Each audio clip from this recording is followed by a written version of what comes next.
بسم الله الرحمن الرحيم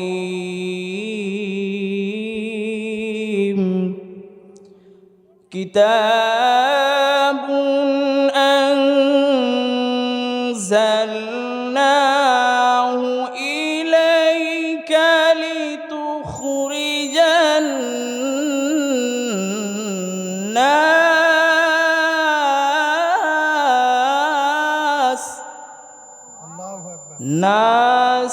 من الظلمات إلى النور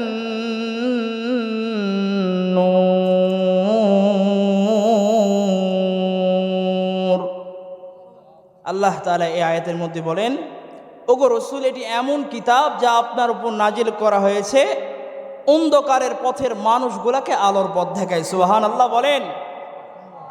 আল্লাহ তাআলা বলেন, ওগো রাসূল, এই কিতাব কালামুল্লাহ কোরআন এটা এমন একটা কিতাব যে চোর যদি চুরি করতে থাকে, জালেম যদি জুলুম করতে থাকে আর কোরআন অনুযায়ী সে নিজেকে চলাইতে পারে, তো আল্লাহ বলেন সেই বান্দাকে জালেমের পথ থেকে আমি মজলুম বানাই দিই। সুবহানাল্লাহ বলেন। অর্থাৎ কোরআনে কারিম এইটা এমন কিতাব যা অন্ধকারের পথের মানুষগুলাকে, জাহান্নামের পথের মানুষগুলাকে টেনে নিয়ে এসে জান্নাতের মধ্যে ঢুকাই দেয়। সুবহানাল্লাহ বলেন। আল্লাহ রসুল সাল্লাল্লাহু আলাইহি সাল্লামের অসংখ্য হাদিসে মোবারকা থেকে একটি হাদিস পাঠ করেছে। আল্লাহ রসুল সাল্লাল্লাহু আলাইহি সাল্লাম বলেন, মান করা আল কোরআন, যে কোরআন পড়েছে, ফাস্তাযহারাহু, যে কোরআনকে সংরক্ষণ করে, ফাআহাল্লা হালালাহু, যে হালাল পথে চলে, ও হাররামা হারামাহু, যে হারাম থেকে নিজে থেকে সংযত করে, ফাআদখালাহুল্লাহুল জান্নাহ, আল্লাহ রসুল সাল্লাল্লাহু আলাইহি সাল্লাম বলেন এই চার গুণে গুণান্বিত ব্যক্তিকে আল্লাহ তাআলা জান্নাত দিবে। সুবহানাল্লাহ বলেন। আল্লাহ রাসূল সাল্লাল্লাহু আলাইহি সাল্লাম এতটুকু বলেই ক্ষান্ত হন নাই, এরপরে আরো বলেন, ওয়াশাফাআহু ফি আশারাতিন মিন আহলি বাইতিহি কুল্লুহুম কদ ওয়াজাবাত লাহুন নার। এই চার গুণে গুণান্বিত ব্যক্তির পরিবারের 10 জন, এমন 10 জন ব্যক্তি যাদের উপরে জাহান্নামে যাওয়া অবধারিত, এই 10 জন ব্যক্তির বিষয়ে সুপারিশ করার অধিকার দিবেন। সুবহানাল্লাহ বলেন। আল্লাহ তাআলা বলেন যে এই কিতাব তো এমন কালামুল্লাহ কোরআনে কারীম যা অন্ধকারের পথের মানুষগুলাকে আলোর পথ দেখায়। আল্লাহ রাসূল সাল্লাল্লাহু আলাইহি সাল্লাম বলেন এই কোরআনে কারীম এমন একটি কিতাব, আল্লাহ রাসূল সাল্লাল্লাহু আলাইহি সাল্লাম বলেন, আর লড়ালড়ি করো না, রেখে দাও। আল্লাহ রাসূল সাল্লাল্লাহু আলাইহি সাল্লাম বলেন এটি এমন একটি কিতাব যে কোরআন পড়ে, যে কোরআনকে সংরক্ষণ করে, যে হালাল পথে চলে, যে হারাম থেকে নিজেকে বাঁচায়, আল্লাহ তাআলা তাকে জান্নাত দিবেন। সুবহানাল্লাহ বলেন। বড় দুঃখের সাথে বলতে হয়, বড় কষ্টের সাথে বলতে হয়, আল্লাহ বললেন কোরআন মানুষকে জান্নাতের পথ দেখায়। আল্লাহ রসুল বলেন কোরআন পড়লে, হেফজ করলে, মুখস্থ করলে, হালাল পথে চললে, হারাম থেকে বাঁচলে আল্লাহ তাকে জান্নাত দিবেন, তার পরিবারের মধ্য থেকে 10 জন ব্যক্তিকে জান্নাত দিবেন। সেই কোরআন আমাদের মুসলিম ঘরের সন্তানরা সহি করে পড়তে পারে না, ঠিক কিনা বলেন? মুসলিম ঘরের সন্তানরা কালেমায়ে তাইয়্যিবা সহি করে পড়তে পারে না। মুসলিম ঘরের সন্তানরা ইংলিশতে অনর্গল স্পিকিং ইংলিশ বলতে পারে, মুসলিম ঘরের সন্তান সালাম শুদ্ধ করে দিতে পারে না, ঠিক কিনা বলেন? শুদ্ধ করে সালাম দেওয়ার মতো যোগ্যতা নাই। অথচ আল্লাহ রাসূল সাল্লাল্লাহু আলাইহি সাল্লাম বলেন কোরআন যে পড়বে আল্লাহ তাকে জান্নাত দিবে, কোরআন যে সংরক্ষণ করবে, হেফজ করবে, মুখস্থ করবে, আল্লাহ তাকে জান্নাতের মধ্যে দিবেন। হালাল পথে যে চলবে, হারাম থেকে যে বাঁচবে, আল্লাহ তাকে জান্নাত দিবেন। কালামুল্লাহ কোরআন এমন একটি কিতাব, আল্লাহ এই কিতাবের শুরুতেই বলছেন যালিকাল কিতাবু লা রাইবা ফি, এই কিতাবের মধ্যে কোনো তো ভুল তো দূরের কথা, সন্দেহ নাই। আল্লাহু আকবার বলেন। এই কিতাবের মধ্যে কোনো সন্দেহ নাই, ভুল তো দূরের কথা। কালামুল্লাহ কোরআনকে যদি আপনি প্রশ্ন করেন, ও কোরআন দুনিয়াতে আসার আগে তুমি কোথায় ছিলা? কালামুল্লাহ কোরআন তার ভাষায় জবাব দিবে ফি লাউহিম মাহফুজ, লোহে মাহফুজে আমি ছিলাম। এবার কালামুল্লাহ কোরআনকে আপনি প্রশ্ন করবেন, ও কোরআন তোমার নাম কি? তোমার নামটা আমাকে বলো। এইবার কোরআন আপনার প্রশ্নের জবাব দিবে, আপনার প্রশ্নের জবাব দিবে। কোরআনকে আপনি জিজ্ঞাসা করবেন, কোরআন তোমার নাম কি? কোরআন আপনাকে প্রশ্নের জবাব দিবে, আমার নাম কালামুল্লাহ কোরআন। আল্লাহু আকবার বলেন। কোরআনকে আপনি প্রশ্ন করবেন, ও কোরআন তুমি কার পক্ষ থেকে নাজিল হয়েছো? কোরআন আপনাকে জবাব দিবে, তানজিলুম মির রাব্বিল আলামিন। কোরআনকে আপনি প্রশ্ন করবেন, ও কোরআন তুমি দুনিয়াতে কার মাধ্যমে এসেছো? কোরআন আপনাকে জবাব দিবে, নাযালা বিহি রূহুল আমিন। আমি জিবরাইল আলাইহিস সালামের মাধ্যমে দুনিয়াতে এসেছি। কোরআনকে আপনি প্রশ্ন করবেন, ও কোরআন তুমি কার উপর নাজিল হয়েছো? এবার কোরআন আপনাকে জবাব দিবে, নুজ্জিলা আলা মুহাম্মাদ। আল্লাহু আকবার বলেন। আমি হযরত মুহাম্মদ মুস্তাফা সাল্লাল্লাহু আলাইহি ওয়াসাল্লামের উপর নাজিল হয়েছি। আমি কালামুল্লাহ কোরআন আল্লাহর পক্ষ থেকে জিবরাইল আলাইহিস সালামের মাধ্যমে হযরত মুহাম্মদ মুস্তাফা সাল্লাল্লাহু আলাইহি ওয়াসাল্লামের উপর নাজিল হয়েছি। এবার কোরআনকে আপনি প্রশ্ন করবেন, ও কোরআন তুমি দুনিয়াতে নাজিল হয়েছো মুহাম্মদ সাল্লাল্লাহু আলাইহি ওয়াসাল্লামের উপরে, কোন মাসে নাজিল হয়েছো? এবার কোরআন জবাব দিবে, শাহরু রমাদানাল্লাযী উনজিলা ফীহিল কুরআন। আমি রমজানুল মুবারকে আমি কোরআন নাজিল হয়েছি। কোরআনকে আপনি প্রশ্ন করবেন, ও কোরআন তুমি রমজান মাসে নাজিল হয়েছো, বুঝলাম কোন রাত্রে নাজিল হয়েছো? এবার কোরআন আপনাকে উত্তর দিবে, ইন্না আনজালনাহু ফী লাইলাতিল কদর। আমি শবে কদরের রাত্রে নাজিল হয়েছি। আল্লাহু আকবার বলেন। কোরআনকে আপনি প্রশ্ন করবেন, ও কোরআন মানলাম তুমি শবে কদরের রাত্রে নাজিল হয়েছো, কিন্তু কেন নাজিল হয়েছো তুমি আমাকে উত্তর দাও। এবার কালামুল্লাহ কোরআন উত্তর দিবে, কালামুল্লাহ কোরআন জবাব দিবে, হুদাল্লিল মুত্তাকিন। আমি মুমিন বান্দার, আমি ইমানদারদের হেদায়েতের জন্য নাজিল হয়েছি। আল্লাহু আকবার বলেন।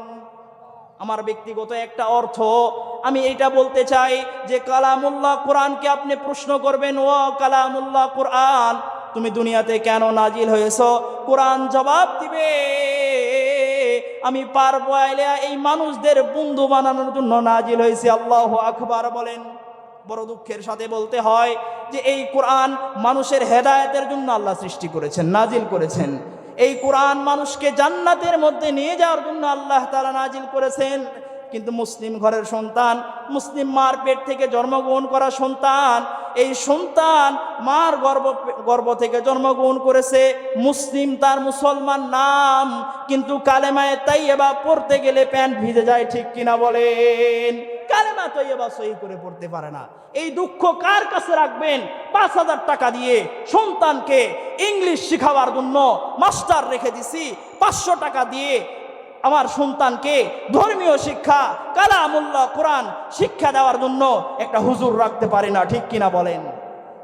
আর সেই সন্তান বড় হওয়ার পরে, বিবাহ করার পরে আপনার সন্তান আপনাকে আব্বা আম্মা বলে সম্মান করবে, আপনাকে রাজরানীর মতো খাওয়াবে।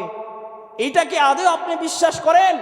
যে সন্তানকে আপনি ধর্মীয় শিক্ষা দিলেন না, যে সন্তানকে আপনি দ্বীনের শিক্ষা দিলেন না, যে সন্তানকে আপনি আদব শিক্ষা দিলেন না, মনে রাখবেন যে সন্তানকে আপনি তার এই আল্লাহর শিক্ষা থেকে দূরে রাখতেছেন, কালামুল্লাহর শিক্ষা থেকে দূরে রাখতেছেন, একটা সময় আসবে এই সন্তান আপনাকে ঘর থেকে বের করে বৃদ্ধাশ্রমে পাঠিয়ে দিবে, ঠিক কিনা বলেন? কালামুল্লাহ কোরআন তো এমন একটি কিতাব, যেই কিতাব শুধু নিজে পড়লেই সওয়াব হয় না, এটা যদি কেউ শুনে তারও সওয়াব হয়। সুবহানাল্লাহ বলেন না? ইমাম ফখরুদ্দিন রাজি রহমতুল্লাহি আলাইহি তাফসিরে কাবিরের মধ্যে লেখেন, বাবা তোমার বাচ্চাকে আউযু বিল্লাহ শিক্ষা দাও, বিসমিল্লাহ শিক্ষা দাও, তো এর বিনিময়ে আল্লাহ তাআলা তোমার কবরে আযাব মাফ করতে পারে। সুবহানাল্লাহ বলেন। ইমাম ফখরুদ্দিন রাজি রহমতুল্লাহি আলাইহি বলেন, হযরতে মুসা আলাইহিস সালাম একদিন রাস্তা দিয়ে যাইতেছিলেন, তো যাইতে যাইতে হঠাৎ করে প্রতিমধ্যে দেখলেন এক কবরস্থানে একটা কবরের মধ্যে এই পরিমাণে আযাব চলতেছে, তো যার কারণে গোলাম হাউ মাউ করে চিৎকার করতেছে আর কান্না করতেছে আর ডাক দেয়া বলতেছে, এ সন্তান দুনিয়াতে তোমার সুখে, তোমার দুঃখে, তোমার যখন যেইটা প্রয়োজন পড়ছে, আমি পিতা হিসাবে, আমি তোমার বাবা হিসাবে তোমার পাশে ছিলাম। তোমার যা প্রয়োজন হয়েছে আমি বাবা হিসাবে তোমাকে দিয়েছি। আজকে এই ভয়াবহ কবরের মধ্যে, আগুনের মধ্যে আমি জ্বলতেছি, আমাকে তুমি বাঁচাও।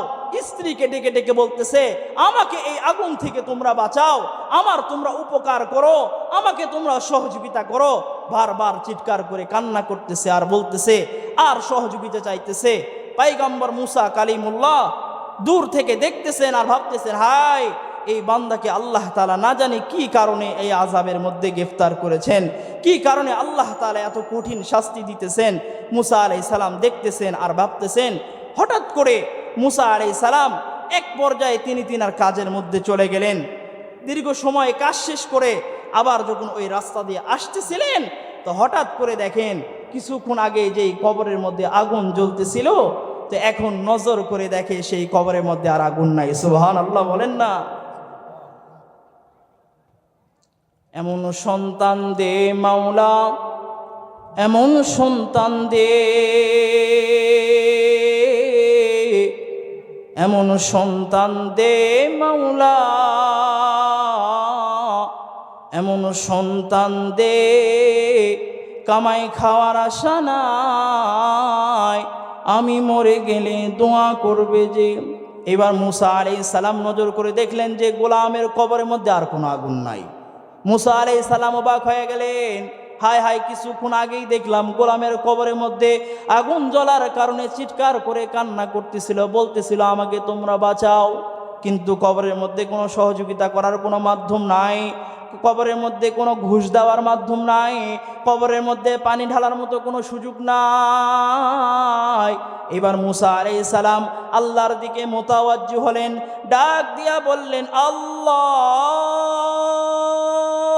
আই পরওয়ারদিগারে আলম, কিছুক্ষণ আগে দেখলাম গোলামের কবরের মধ্যে আযাব চলতেছিল, কিন্তু এখন দেখতেছি গোলামের কবরের মধ্যে আর কোনো আযাব নাই।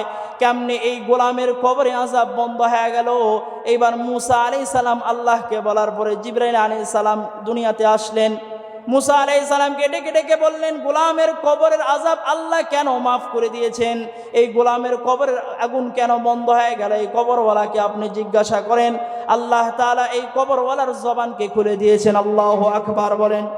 এইবার মুসা আলাইহিস সালাম কবরওয়ালার দিকে মুতাওয়াজ্জিহ হলেন, ডাক দিয়া বললেন, ভাইয়া রে, কিছুক্ষণ আগে দেখলাম তোমার কবরের মধ্যে আযাব চলতেছিল, কিন্তু এখন দেখতেছি তোমার কবরের মধ্যে আর কোনো আযাব নাই। কেমনে তোমার কবরে এই আগুন বন্ধ হয়ে গেল? কেমনে তোমার কবরের মধ্যে জান্নাতি ডেকোরেশন হয়ে গেল? এবার এই গোলাম ডাক দেয়া বলে, হুজুর, আমি দুনিয়াতে থাকা অবস্থায় আল্লাহ তাআলা যে নামাজের বিধান দিয়েছিলেন, এই নামাজ আমার দ্বারা কোনোদিন আদায় হয় নাই। আল্লাহ তাআলা হারাম থেকে বাঁচার মতো যে বিধান দিয়েছিল, এই হারাম থেকে আমি গোলাম কোনোদিন বাঁচি নাই। আমার যত অর্থ উপার্জন ছিল, আমার যত ইনকাম ছিল, ইনকাম সোর্স ছিল হারাম পথে, হালাল পথে কোনো ইনকাম সোর্স ছিল না। এই জন্য পরপারে কবরের জগতে যখন আসলাম, আল্লাহর হুকুম অমান্য করার কারণে মালিক আমাকে এই কবরে আযাবের মধ্যে গ্রেফতার করেছে। কিন্তু আমি দুনিয়াতে থাকা অবস্থায় আমার যে স্ত্রী ছিল, এই স্ত্রী প্রেগনেন্ট ছিল, আমার স্ত্রীর গর্ভের মধ্যে আমার ঔরসের বাচ্চা ছিল। কবরে আসার পরে আমার স্ত্রীর পেট থেকে এই বাচ্চা যখন দুনিয়াতে ভূমিষ্ঠ হলো, এক সময় এই বাচ্চা আস্তে আস্তে যখন বড় হয়ে গেছে, কেবল সবে মাত্র তার কসি জবান দিয়া আব্বু আব্বু, আম্মু আম্মু বলা শুরু করছে।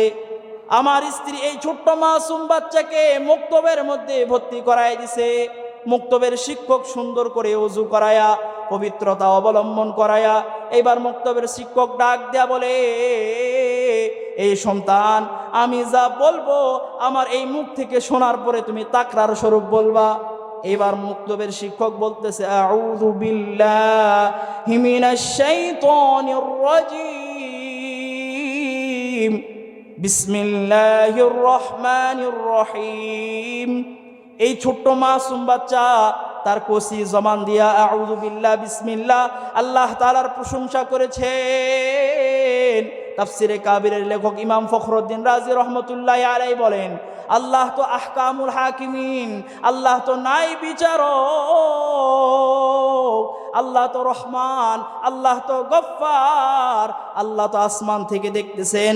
এবার ইমাম ফখরুদ্দিন রাজি রহমতুল্লাহ আলাইহি তাফসিরে কাবিরের মধ্যে বলেন, আল্লাহ তাআলা ফেরেশতাকে ডাক দিয়া কয় যে গোলামের সন্তান আমার প্রশংসা করে আর এই গোলাম কবরের মধ্যে আগুনের মধ্যে জ্বলবে, না না এইটা সম্ভব নয়, এই গোলামের সন্তানের ওসিলা করে দে বাপের কবরে আগুন বন্ধ করে দে। সুবহানাল্লাহ বলেন। সন্তান আউযু বিল্লাহ পড়ছে, বিসমিল্লাহ পড়ছে, তো এর বিনিময়ে বাপের কবরে আযাব আল্লাহ মাফ করে দিয়েছেন, বাপের কবরের আগুন আল্লাহ বন্ধ করে দিয়েছেন। ভাই, সন্তান নেক আমল করার বিনিময়ে বাপের যদি কবরে আযাব বন্ধ হয়, বাপের যদি কবরটা জান্নাতুল ফেরদাউস হয়, বাপের কবরের মধ্যে যদি আল্লাহ তাআলা জান্নাতের নাজ নিয়ামত দেয়, আমরাও বলতে চাই আপনার সন্তান যদি গাঞ্জাখোর হয়, আপনার সন্তান যদি বাটপার হয়, চিটার হয়, জুয়াখোর হয়, তো আপনার কবর যদি জান্নাত থাকে, এই সন্তানের বদ আমলের পার্সেন্টেজ দিয়ে আপনার কবরে আগুন জ্বলতে পারে। ঠিক কিনা বলেন? খালি ভালোটাই চাইেন না, ভালোটাই শুধু দেখেন না, খারাপটাও দেখা দরকার। সন্তান বানায় রেখে যাচ্ছেন একটা জানোয়ার, রাস্তা দিয়ে হেঁটে গেলে মানুষকে এই মুখের বেটা একটা জানোয়ার রে, ঠিক কিনা বলেন? আর আপনি কবর থেকে চাইবেন যে আমার সন্তান নেক আমল করবে, এর পার্সেন্টেজ আমি কবর থেকে শুয়ে শুয়ে নিব, না, এইটা সম্ভব নয়। আপনার সন্তানকে নেককার সালেহিন নেককার একটা সন্তান বানায় রেখে যাবেন। যতদিন পর্যন্ত জীবিত থাকবে, যত নেক আমল করবে, আপনি পিতা মাতা হিসাবে কবরের মধ্যে শুয়ে থেকে থেকে এর একটা পার্সেন্টেজ পাবেন। সুবহানাল্লাহ বলেন। এই জন্য সন্তানদেরকে দিন শিক্ষা দিবেন তো ইনশাআল্লাহ, দিবেন তো ইনশাআল্লাহ। আমার কথা কি আপনারা বুঝেন না? আমি তো নওগাঁ জেলারই মানুষ রে বা, কথা বুঝেন না কে? কেউ এইদিকে তাকায় আছেন, কেউ এইদিকে তাকায় আছেন, ভিন্ন মনস্কা।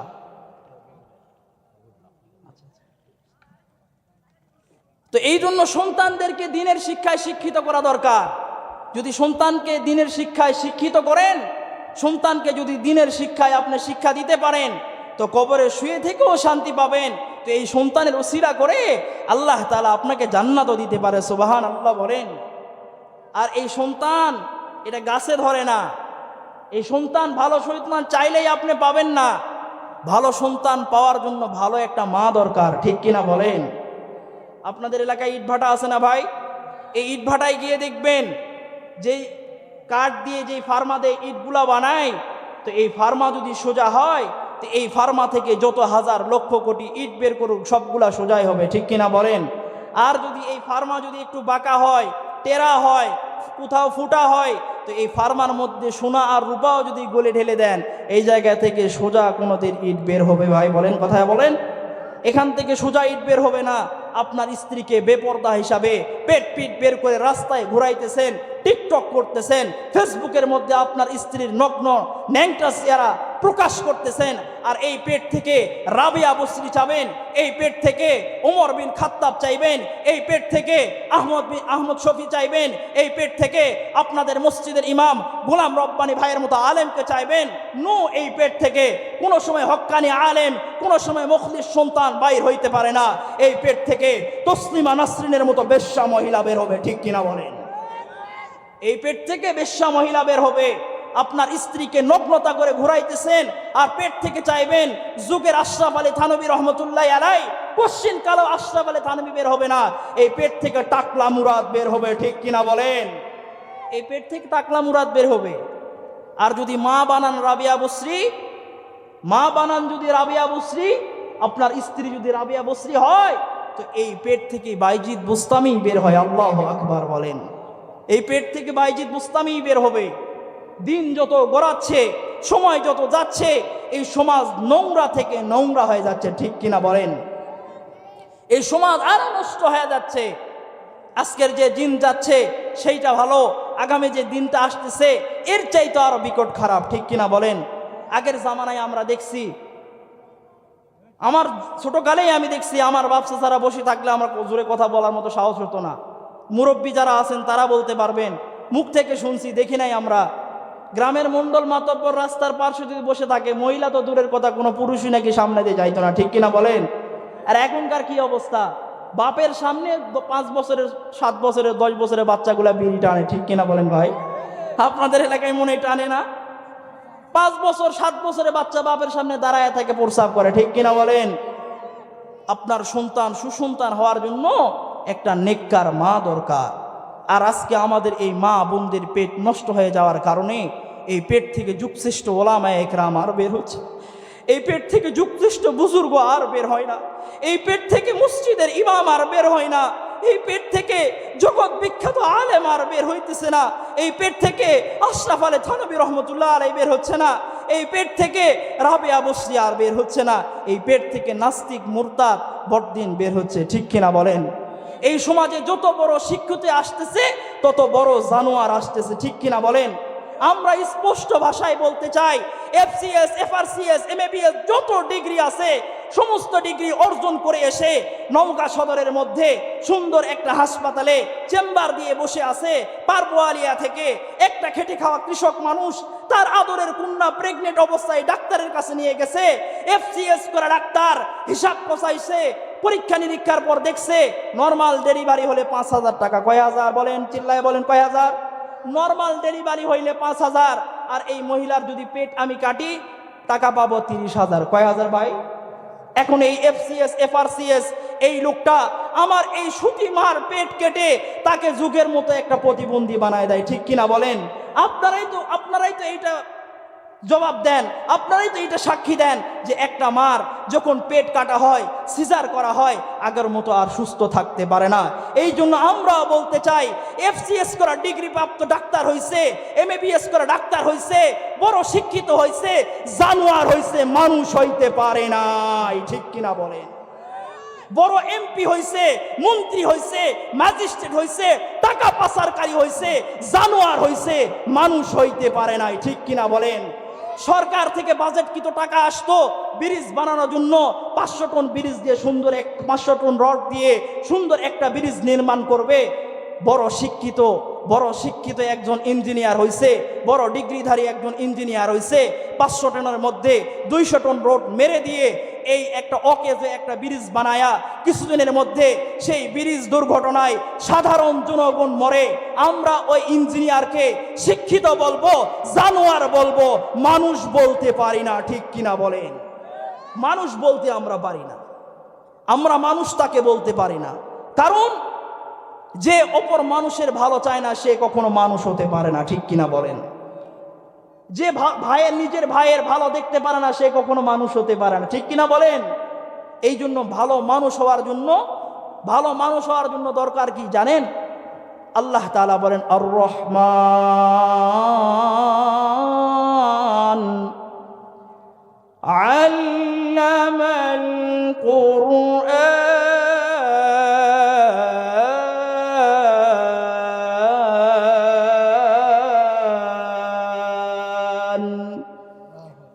খালাকাল ইনসান।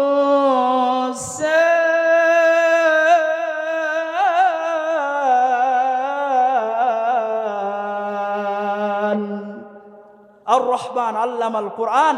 মুফাসসিরিন ইকরাম এই আয়াতের অর্থের মধ্যে বলেন, তাফসিরের মধ্যে বলেন, একটা মানুষ পরিপূর্ণ মানুষ হওয়ার জন্য, সুমানুষ হওয়ার জন্য, আদর্শবান ব্যক্তি হওয়ার জন্য দ্বীনের শিক্ষা ব্যতীত দুনিয়ার কোনো ডিগ্রি দ্বারা পরিপূর্ণ মানুষ হতে পারে না, ঠিক কিনা বলেন? মানুষ হতে পারে না। যে কথা বললাম, মা যদি ভালো হয় পেট থেকে বাইজিদ বুস্তামি বের হয়, এই জন্য মা সুন্দর হওয়া দরকার। আমার বোন, আমার স্ত্রী, আমার মা, আমার চাচি, আমার খালা, আমার ফুপুকে যদি আমরা আজ থেকেই পর্দা পুশিদার মধ্যে রাখি, আজ থেকেই আল্লাহর ভয়, দ্বীনের তরবিয়ত যদি আমরা দেই, তো আগামী দিনেও এই মার পেট থেকে, এই বোনের পেট থেকে বাইজিদ বুস্তামি বের হবে, ঠিক কিনা বলেন? বাইজিদ বুস্তামি এমনি আর বাইজিদ বুস্তামি হয় নাই।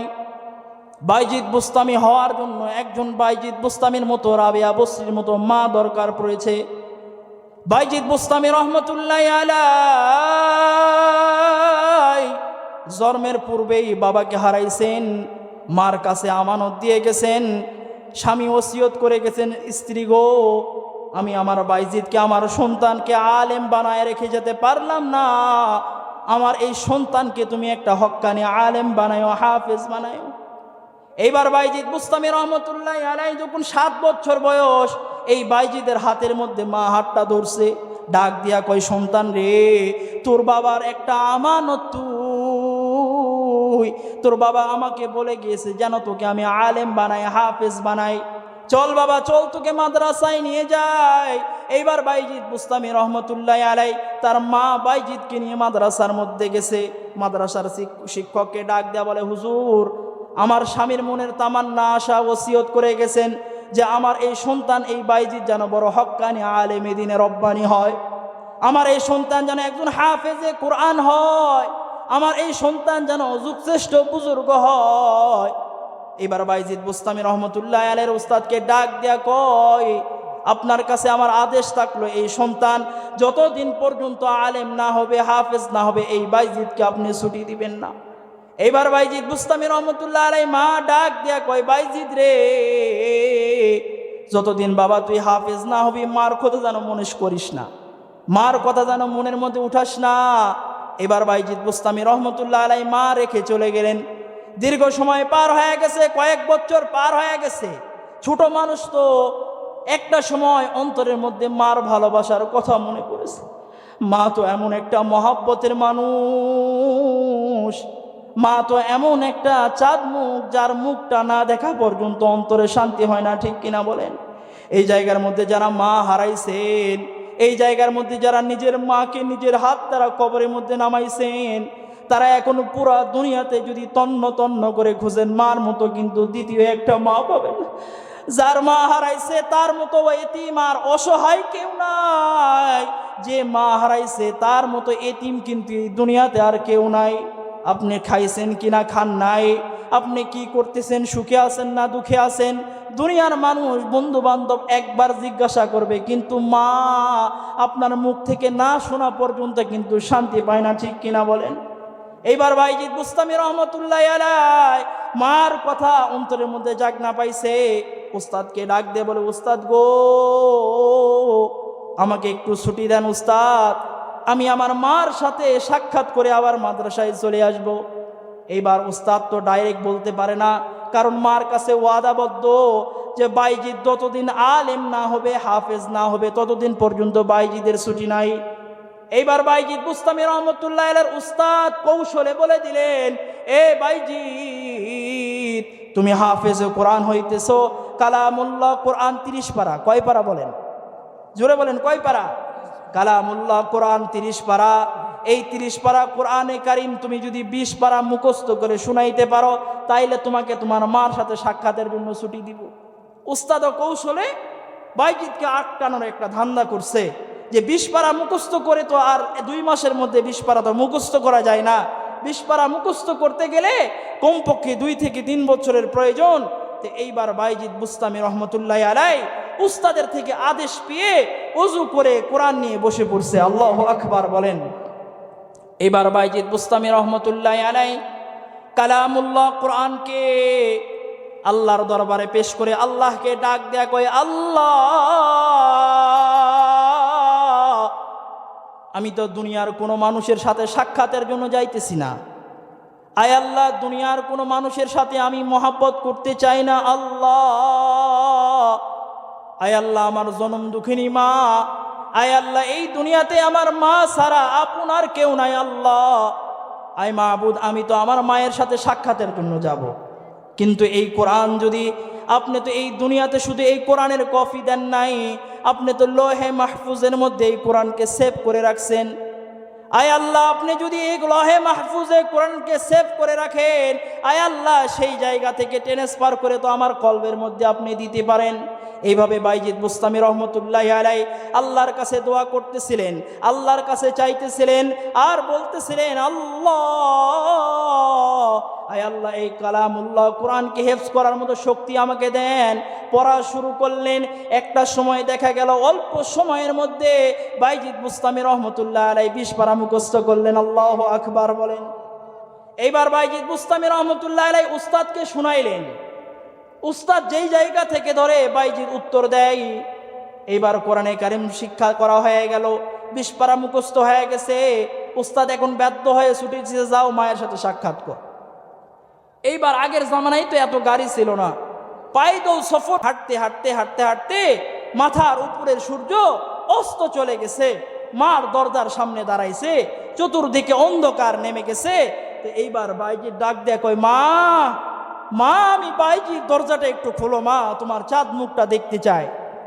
এবার বাইজিদ বুস্তামি রহমতুল্লাহ আলাই বারবার মা মা বলে ডাকতেছেন, আর ভিতর থেকে আওয়াজ দিতেছেন, না না আমার বাইজিদ আসতে পারে না, কারণ আমার বাইজিদ আমার কাছে ওয়াদাবদ্ধ। বাইজিদ যতদিন হাফেজে কোরআন না হবে ততদিন পর্যন্ত বাইজিদ আমার ঘরের দরজায় আসতে পারে না।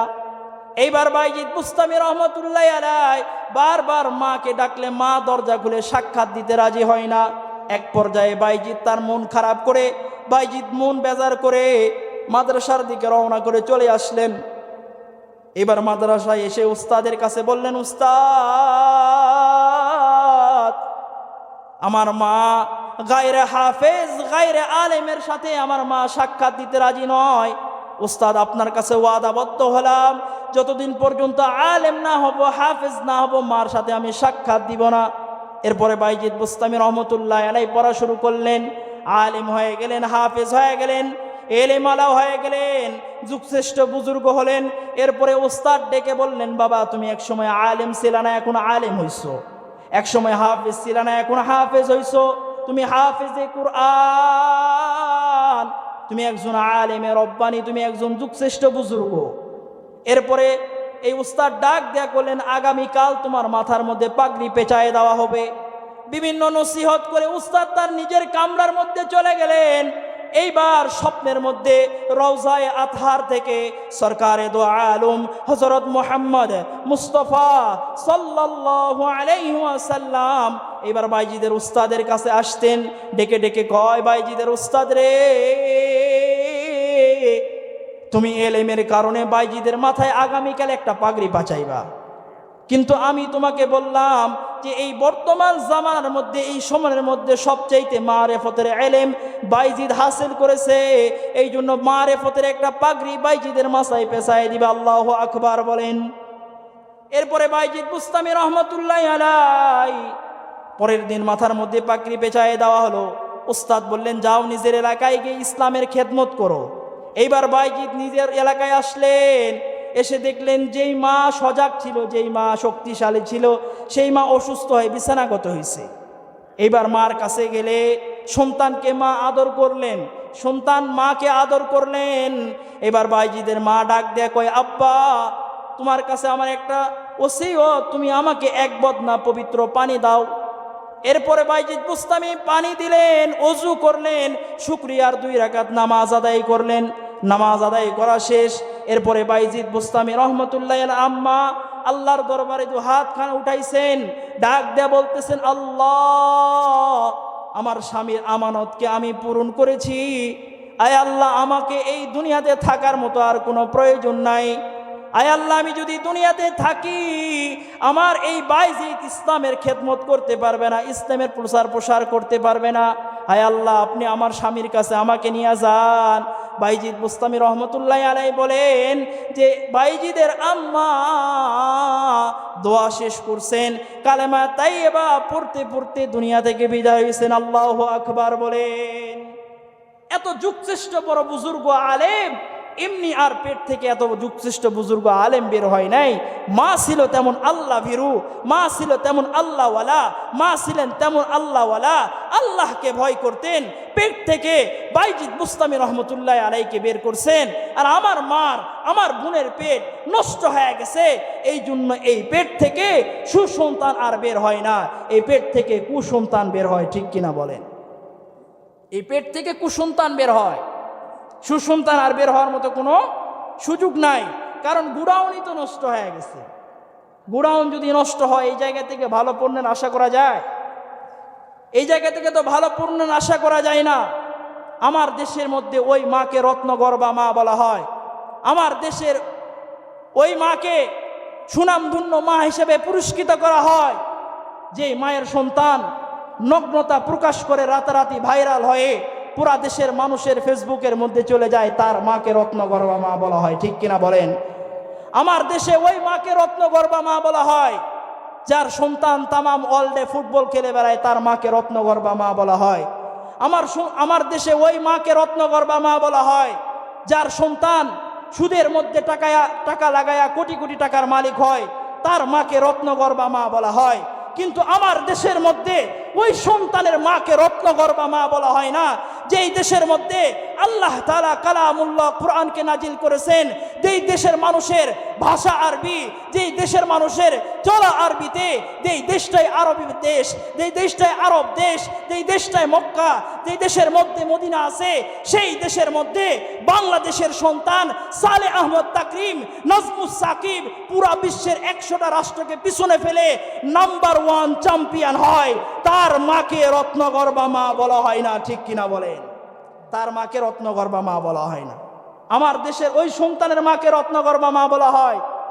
দেশের সাধারণ খেটে খাওয়া কৃষকের ট্যাক্সের টাকা পাচার করে যারা বিদেশে বেগম পাড়া তৈরি করে, তাদের মাকে রত্নগর্ভা মা বলা হয়, ঠিক কিনা বলেন? আপনার সন্তান বড় হওয়ার পরে যেন একজন হক্কানি আলেমে দ্বীনে রব্বানি হয়, একজন মুখলিস বান্দা হয়, আপনার যেন জানাজার নামাজ পড়তে পারে, আপনার যেন জানাজার ইমামতি করতে পারে, এইরকম যদি একটা সন্তানকে দুনিয়ায় রেখে যেতে পারেন তো আপনার এই কপাল ধন্য। আল্লাহ রাসূল সাল্লাল্লাহু আলাইহি সাল্লাম হাদিসের মধ্যে বলেন, দুনিয়ার মধ্যে ওই সকল লোক সবচেয়ে নিকৃষ্ট এবং বেকুব যারা নিজের আখেরাতকে নষ্ট করে অপরের দুনিয়া তৈরি করে। তারা কে বলতে পারবেন আপনারা?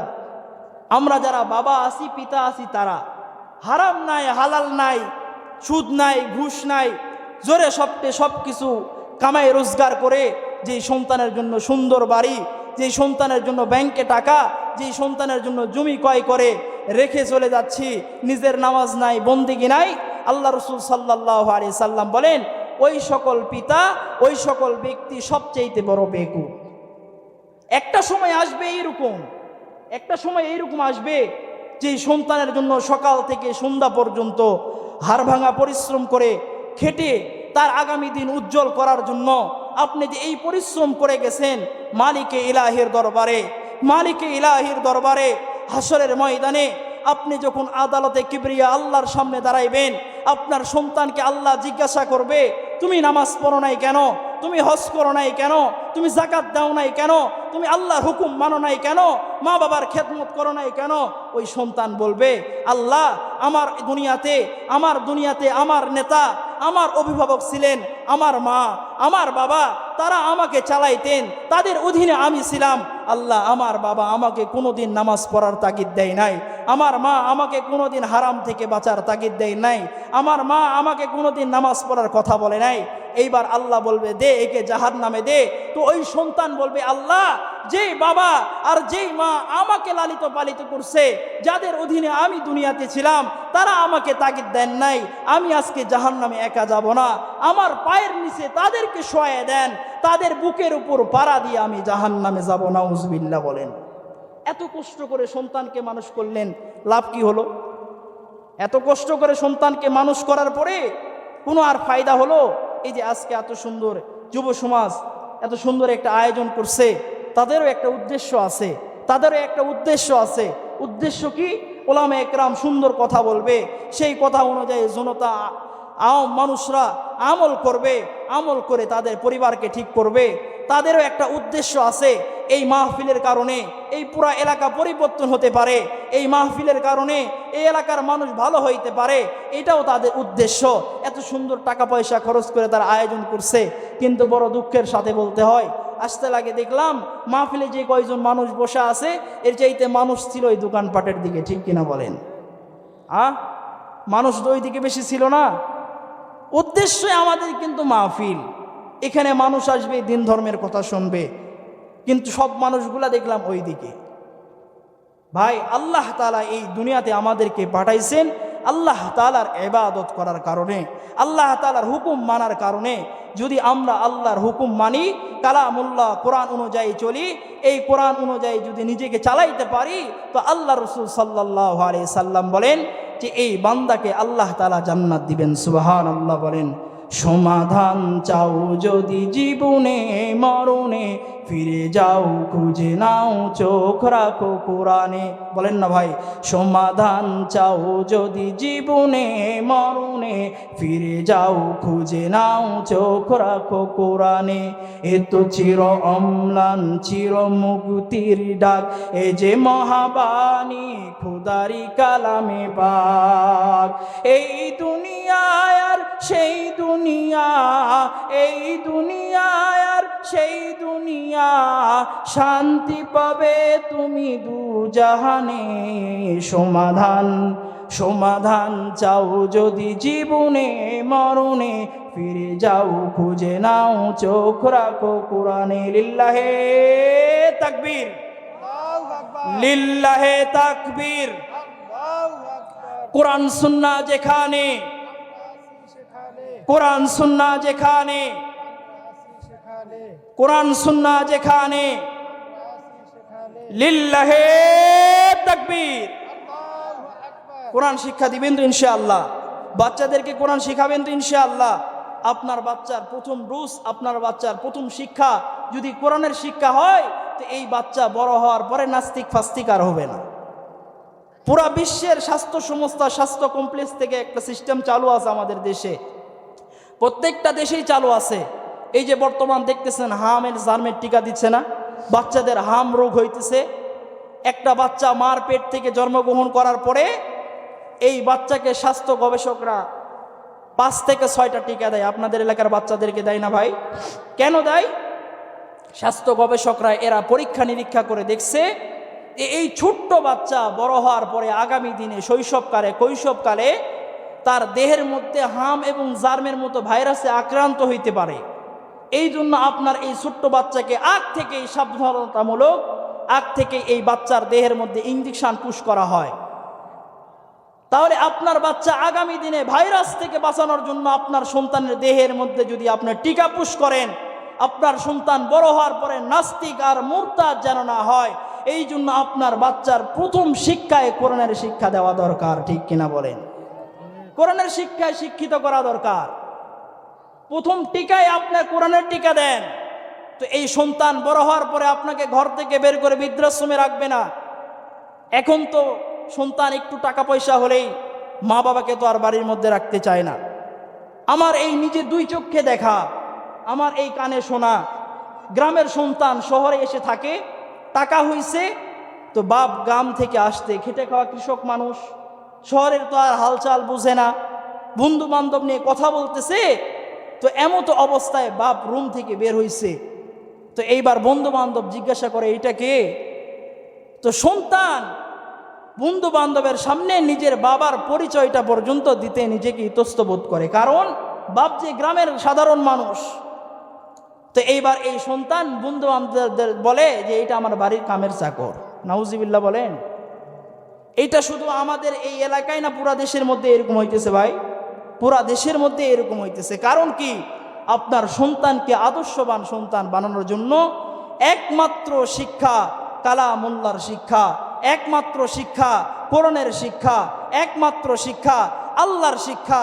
এই শিক্ষায় যদি আপনি শিক্ষিত করে কবরে যাইতে পারেন, তো আল্লাহ রাসূল সাল্লাল্লাহু আলাইহি সাল্লাম বলেন, ওয়াশাফাআহু ফি আশারাতিন মিন আহলি বাইতিহি কুল্লুহুম কদ ওয়াজাবাত লাহুন নার। এই কোরআনের শিক্ষায় শিক্ষিত এই ব্যক্তির পরিবারের মধ্য থেকে এমন 10 জন ব্যক্তি যে তাদের উপর জাহান্নামে যাওয়া অবধারিত, তাদের বিষয়ে সুপারিশ করার অধিকার দিবেন। সুবহানাল্লাহ বলেন।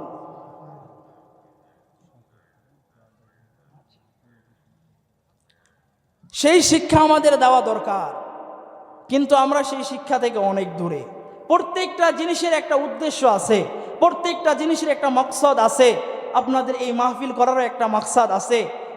যুবক ভাইরা, আমি তো আসার সময় মসজিদ দেখে আসছি, আপনাদের এই যে মসজিদ পারবালিয়া জামে মসজিদ, এই মসজিদ দেখছি মসজিদের অনেক কাজ বাকি আছে, মসজিদের অনেক টাকা পয়সার প্রয়োজন, মসজিদের উন্নয়ন কল্পে আজকের এই মাহফিল। আল্লাহ রাসূল সাল্লাল্লাহু আলাইহি সাল্লাম বলেন, মান বানা লিল্লাহি মসজিদান বানাল্লাহু লাহু বাইতান ফিল জান্নাহ। আল্লাহ রাসূল সাল্লাল্লাহু আলাইহি সাল্লাম বলেন, কোন বান্দা যদি আল্লাহকে রাজি খুশি করার জন্য, আল্লাহকে সন্তুষ্টি করার জন্য মসজিদ নির্মাণ করে আল্লাহ তাআলা জান্নাতের মধ্যে তার ঘর নির্মাণ করে। সুবহানাল্লাহ বলেন। জান্নাতের মধ্যে আল্লাহ তাআলা ঘর নির্মাণ করেন। বাচ্চা হারুনুর রশিদ আপনারা নাম শুনেছেন। বাচ্চা হারুনুর রশিদ তার এলাকার মধ্যে এলান করে দিলেন যে ও আমার তৌহিদি জনতা, আমার এলাকার জনগণ, তোমরা কান খুলে শুনে রাখো যে আমার জীবনের মধ্যে ভালো কাজ আমি রাস্তা করে দিয়েছি। আমার জীবনের মধ্যে ভালো কাজ, মানুষকে আমি ঘর দান করেছি। আমার জীবনের মধ্যে আমি ভালো কাজ করেছি, ব্রিজ বানায় দিয়েছি।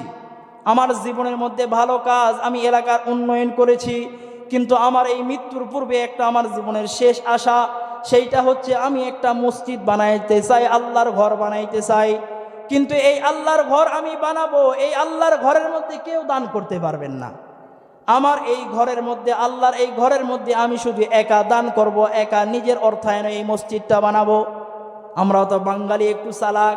এই যে মডেল মসজিদগুলা হয়েছে, সাধারণ জনগণের কিন্তু এই জায়গায় দান করার কিন্তু কোনো সুযোগ নাই, ঠিক কিনা বলেন?